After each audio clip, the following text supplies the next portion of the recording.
l'État a fait appel à ses dignes fils, le Sénégal, pour aider à sortir de cette situation. Et ces gens-là, ils courent toujours derrière leur argent. Hein. Et je disais, quand il y aura d'autres pluies, il y aura d'autres inondations, on va faire appel à qui? Alors, on se rappelle, on dit Keur Massar, Mbour et Touba. L'axe du mal en matière d'inondation.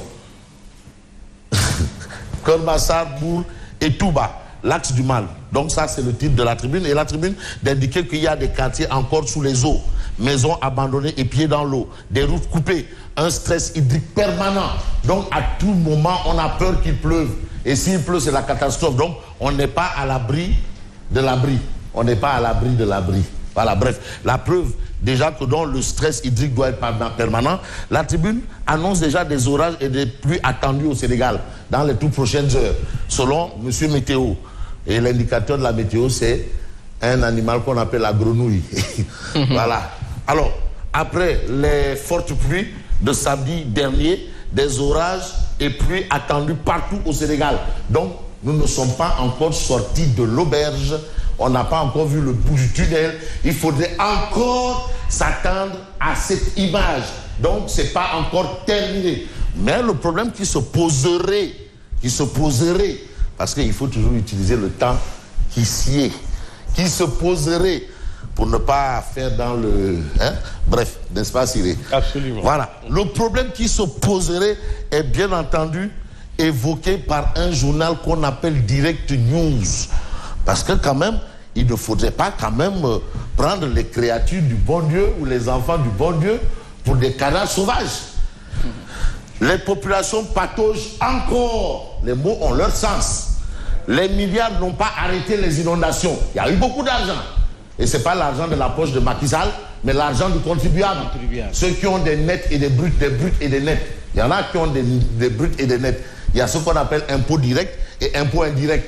Alors Yacine, quand elle achète sa belle mise au niveau de l'avenue, des grandes avenues et des grands supermarchés, il y a l'impôt indirect là-bas dedans.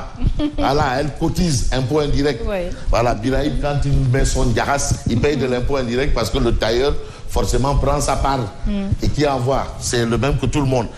Les milliards n'ont pas arrêté les inondations. Les années se succèdent, mais l'histoire semble se répéter. Finalement, on est où là? On va où? De quoi il s'agit exactement? Rues inondées, maisons sous les eaux, dégâts énormes. Mais le 17 septembre 2020, le chef de l'État en visite à Keur Massar annonçait un plan anti-inondation de 30 milliards.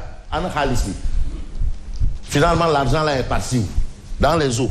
Bon, c'est vrai que quand même investir dans des questions d'inondation, l'assainissement, c'est lourd. C'est vrai. Mais quand même, apparemment rien n'a changé. Hein? Bon, alors, on a ça. Fort de cela, le ministre des collectivités territoriales, Oumar Gueye, avait promis la fin des inondations, lui-même. Ah oui, parce qu'aussi, il faut prendre les gens au mot. C'est pas quand même...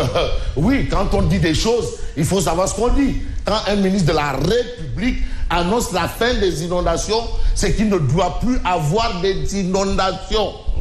Clair. Ah oui, c'est une parole d'évangile. Ou bien, Tierno Biraïm, je me tromperai. Tu as parfaitement. Ah voilà. Alors, le 16 septembre 2020, le même Oumar Gueye déclarait que le plan de lutte contre les inondations a fonctionné à merveille. À merveille. Donc, il n'y a plus rien à dire, a fonctionné à merveille. Le plan a fonctionné à merveille. Donc, le plan a été merveilleux. Hein? Une merveilleuse chose. Comme Yacine est une merveille. Voilà. C'est ça. Mais finalement, on est où là? Mais absolument pas. Mais maintenant, pour aller plus loin, il faut aller très loin. Parce qu'il ne faut pas seulement se limiter à dire que oui, voilà, la situation est telle qu'elle. Mais vous avez critique, mais Oumar Gueye mouillé jusqu'aux bourses. Mais d'ailleurs, Fabrice, sur la question des inondations... Non, s'il est une minute. Une seconde, je vous redonne la parole. Allez-y, Oumar Gueye mouillé jusqu'aux bourses parce que c'est quand même de l'argent qui lui a été confié. D'accord. C'est juste que je ne vois pas sur la une de critique. Ah oui, mais parce qu'on parle de 15 milliards, c'est de l'argent. D'accord, moi 15 milliards. Je pensais que j'avais mal entendu. Donc, il y a 15 Oumar Gueye mouillé jusqu'au bout. Mais puisque vous avez remplacé le mot coup par bourse, je n'y peux absolument rien. Voilà, allez-y, oui. Oui, donc je disais que par rapport aux inondations, on commet souvent l'erreur qu'on a commise avec la lutte contre la pauvreté. Ça veut dire que l'angle d'approche, ce n'est pas de lutter contre les inondations, mais il faudrait récupérer les eaux de pluie à travers des bassins de rétention pour en faire soit de l'irrigation ou bien réalimenter aussi la nappe phréatique. Ça veut dire qu'être dans la logique de lutter contre les inondations, c'est ça qui arrive ici. Il faudrait dans d'autres types de logiques de récupération des eaux.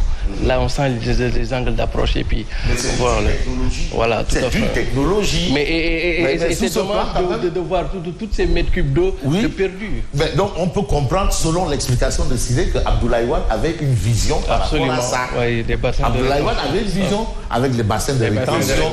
Et d'ailleurs, à Warina Nimzad, entre Warina Nimzad et Medina Gounas, on en a fait un grand bassin de rétention. C'est vrai que c'est le suivi qui pose problème quand on parle de noyade là-bas. Donc ça veut dire qu'on n'est pas allé au bout de la vision. Mais il y avait la vision. Mais là, on parle d'un Oumar Gueye mouillé jusqu'au cou par rapport à justement cette situation. Et qu'est-ce que demande Critique?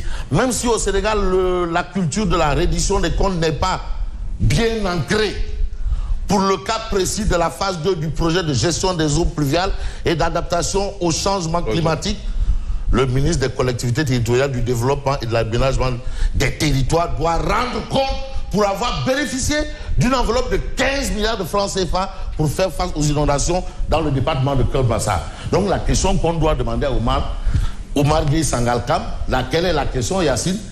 La question, c'est où est la Khalisbi? Ah ouais, on a Khalisbi. Bon, ben écoutez, de grâce quand même.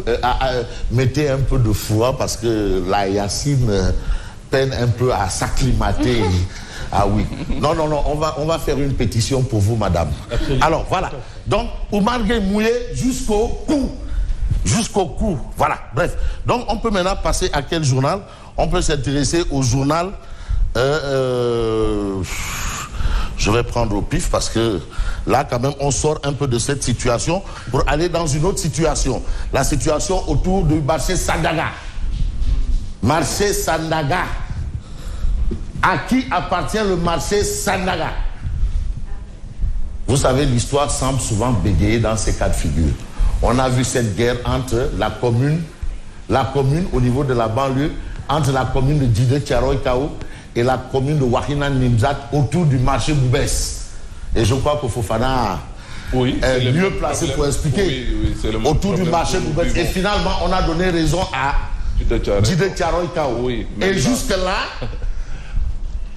Oui, maintenant, c'est sous la paternité de Warina Nimzat, bizarrement. Ah, bizarrement? Oui, c'est quand même... Vous voyez un peu. Avec l'acte 3 de la décentralisation. Et aujourd'hui, on a Sandaga. Bataille de légitimité autour de la reconstruction du marché Sandaga. Les missiles de Lune. Lune, c'est Aliou Ndoye. Aliou Ndoye, les missiles de Lune sur Vardini. Les missiles de Lune sur Vardini. Donc, on a cette situation. Mais on a aussi, quel journal qui en parle? On peut voir, par exemple, le journal Vox Populi. Reconstruction du marché Sandaga, litige foncier avec la ville de Dakar. Aliou Ndoye persiste, soit affûte ses ongles. Donc on n'est pas encore... Il faut régler ce contentieux. Mais qui doit régler le contentieux? Ça aussi, c'est une autre paire de manches. Et là, quand même, on se dit peut-être qu'il y a une autorité qui devrait quand même trancher par rapport à cette question. Et vous avez aujourd'hui des architectes qui considèrent que Sandaga, c'est un patrimoine classé. Bon, le débat est peut-être ailleurs. Le débat